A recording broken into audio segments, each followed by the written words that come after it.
Good afternoon students.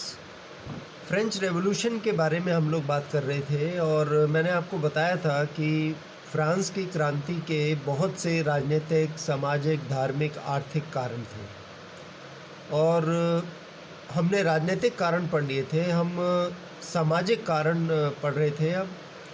और इसमें मैंने आपको बताया था, जो पहला पॉइंट था सामाजिक वर्गीकरण के बारे में, कि फ्रांस का जो समाज था अ, वो कई वर्गों में बटा हुआ था। इन वर्गों को एस्टेट्स कहा जाता था। ठीक है, तो 3 वर्ग थे, फर्स्ट एस्टेट, सेकंड एस्टेट और थर्ड एस्टेट। जो फर्स्ट एस्टेट था उसमें पादरी वर्ग आता था। ठीक है, सेकंड एस्टेट में नोबिलिटी यानी कुलीन वर्ग आता था और थर्ड एस्टेट में कॉमनर्स यानी जनसाधारण लोग आते थे।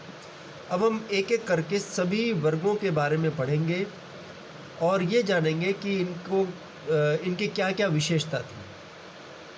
तो सबसे पहले हम बात करते हैं फर्स्ट एस्टेट की, यानी क्लर्गी यानी पादरी वर्ग।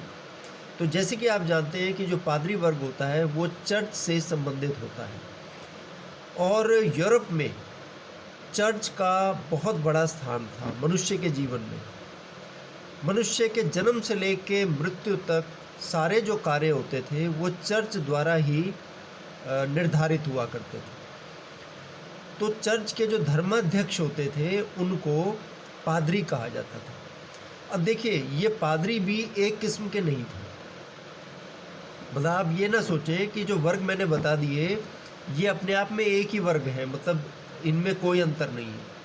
पादरी भी एक तो प्रथम वर्ग के पादरी थे और एक प्रथम वर्ग के भी पादरियों में उच्च वर्ग के पादरी और निम्न स्तर के पादरी।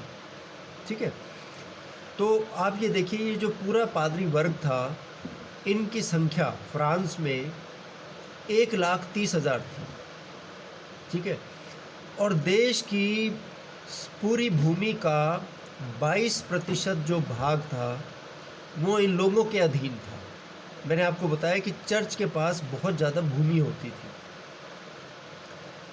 और इन्हीं पादरियों को अपने अधिकार क्षेत्र में रहने वाले किसानों को, रहने वाले जो किसान थे उनसे उनकी कुल उपज का 1/10वां हिस्सा लेने का अधिकार था। इसे दशांश या इसे टिथ भी कहा जाता था। It was a tax that was collected by the church, यानी पादरी वर्ग जो है टैक्स कलेक्ट किया करते थे। चर्च के पादरी, मैंने आपको बताया कि 2 वर्गों में विभाजित थे, एक तो उच्च स्तर के पादरी, एक निम्न स्तर के पादरी। जो उच्च स्तर के पादरी थे उनकी संख्या 1,30,000 में से 10,000 के लगभग थी। इनको विभिन्न टाइटल्स मिले हुए थे, जैसे आर्क बिशप, बिशप, एबट, जो है इनको इनके टाइटल्स हुआ करते थे, उपाधियाँ हुआ करती थी। और ये शहरों में रहा करते थे, कुलीन परिवार से संबंध रखते थे। चर्च की संपत्ति पर व्यावहारिक रूप से इन लोगों का अधिकार होता था। ठीक है, यहाँ तक कि जो टिथ की जो कमाई होती थी ना, मैंने आपको बताया जो 10वां भाग था किसानों से जो लिया जाता था, इस पर भी ये भी मतलब इन लोगों की जेब में जाया करती थी। लाखों रुपए की वार्षिक आय होती थी इनको। हम बात कर रहे हैं मतलब आज के लाखों के हिसाब से, आप उस समय के लाखों के हिसाब से आप देखो क्या मतलब उसका टोटल बनता होगा उस समय। यानी आज से लगभग 250 साल पहले वो लाखों रुपए वार्षिक कमाया करते थे। तो ये जो आमदनी होती थी, वैसे तो चाहिए था कि अनाथों, गरीबों, पीड़ितों में बांटने के लिए, बल्कि वो इन चीज़ों पे खर्च नहीं करते थे। वो तो दे यूज़ टू पार्टी, सहभोज, शराब की दावतें इनमें उड़ा देते थे। मैंने आपको बताया कि जो पादरी वर्ग था वो नैतिक रूप से उसका पतन हो गया था।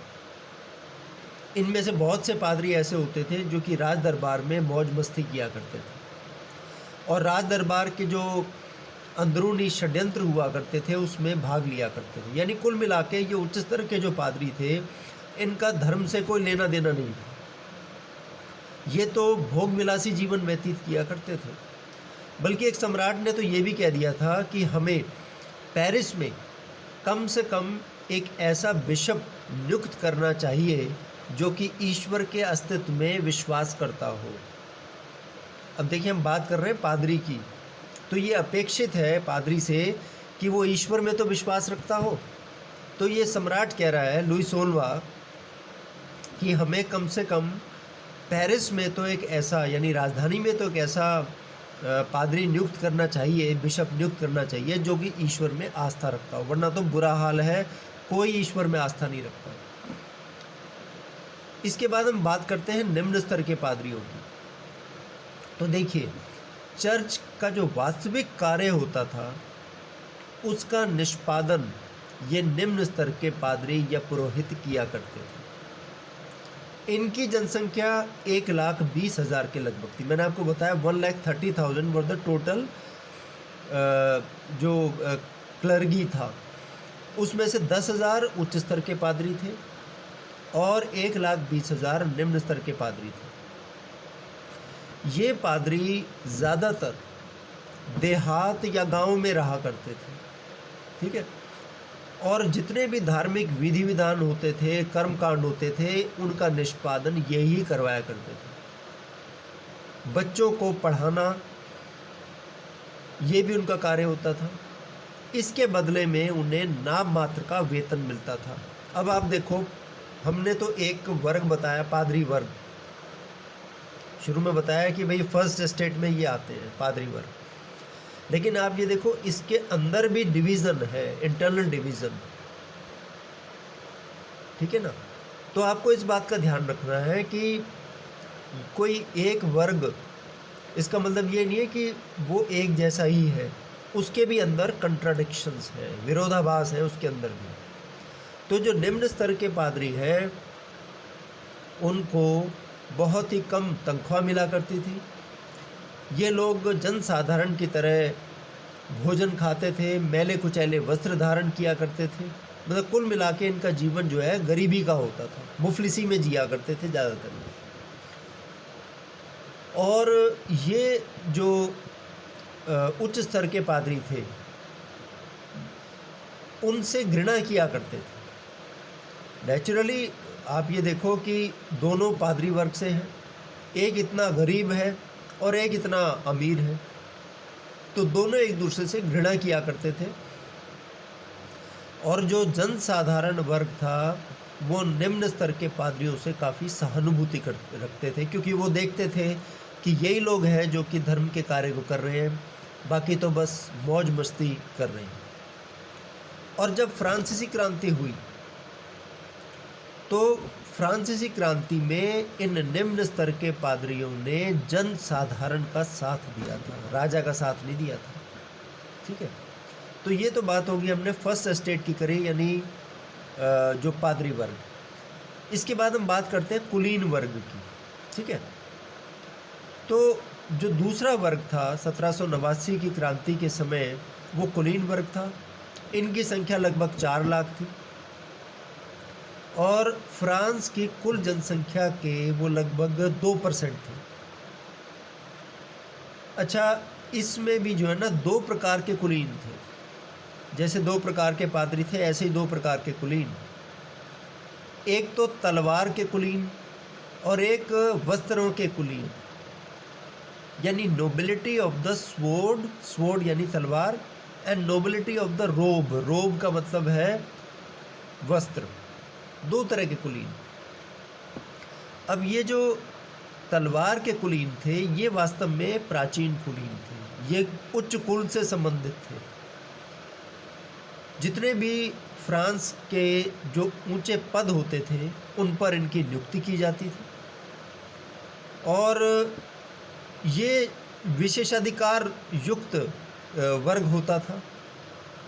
आपको ये बात भी बताऊं कि ना तो पादरी वर्ग और ना कुलीन वर्ग कोई भी टैक्स नहीं दिया करता था। टैक्स केवल जनसाधारण वर्ग से लिया जाता था।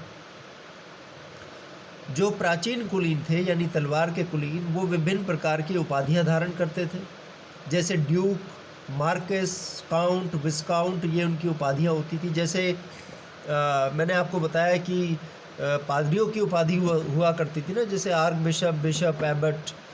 इसी तरह से जो तलवार के कुलीन होते थे उनकी ये उपाधियां होती थी, काउंट, विस्काउंट, ड्यूक, मार्कस। और ये लोग बहुत विलासी जीवन व्यतीत किया करते थे, दरबार की राजनीति में भी ये लोग भाग लिया करते थे, और ये इनकी मतलब हेरिडिटरी यानी वंशानुगत इनका जो कुलीनता थी वंशानुगत चली आ रही थी। इसी में एक और वर्ग था नए कुलीन, या जिसे बोलते हैं वस्त्रों के कुलीन। ये क्या था? अब देखिए क्या हुआ कि लुई 14वें के समय में एक नए वर्ग का उदय हुआ जिन्हें वस्त्रों के कुलीन कहा जाता था। ये वास्तव में मध्यम वर्ग का प्रतिनिधित्व करते थे, वस्त्रों के कुलीन। क्या हुआ कि 17वीं शताब्दी के अंत में फ्रांस में आर्थिक महामंदी आ गई, इकोनॉमिक डिप्रेशन आ गया। तो ये जो प्राचीन कुलीन थे इनकी हालत ख़राब हो गई, माली हालत ख़राब हो गई, आर्थिक स्थिति बहुत ख़राब हो गई। इन्होंने क्या किया कि अपने जो मुख्य पद थे इन्होंने मध्यम श्रेणी के लोगों को बेच दिए। कुलीनों ने अपने पद, जब इनकी माली हालत ख़राब हो गई तो इन्होंने अपने पद मध्यम श्रेणी के लोगों को बेच दिए।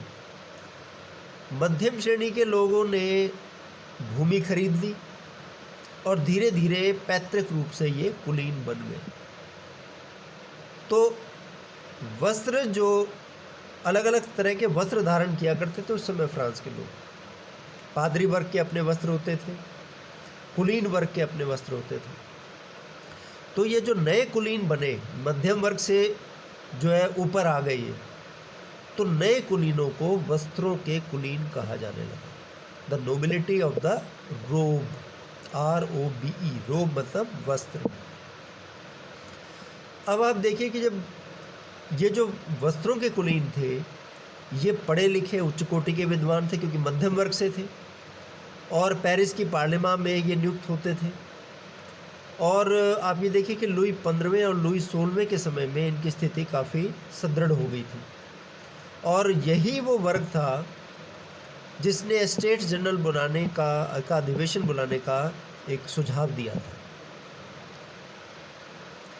तो देखिए ये जो दो प्रकार के कुलीन थे इनमें भी आपस में मतभेद थे। अब ये जो प्राचीन कुलीन थे, हालांकि इन्होंने मध्यम वर्ग के लोगों को अपने पद बेच दिए थे, लेकिन ये इनको कुलीन के रूप में स्वीकार नहीं करते थे। ये सोचते थे ये बेशक मध्यम वर्ग से बन के नए कुलीन बन गए हैं, लेकिन ये हेरिडिटरी नहीं है, ये वंशानुगत नहीं बने।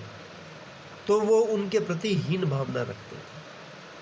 तो और बहुत से कॉन्ट्राडिक्शंस थे फ्रेंच सोसाइटी में। बाकी फिर हम नेक्स्ट क्लास में स्टडी करेंगे। Thank you.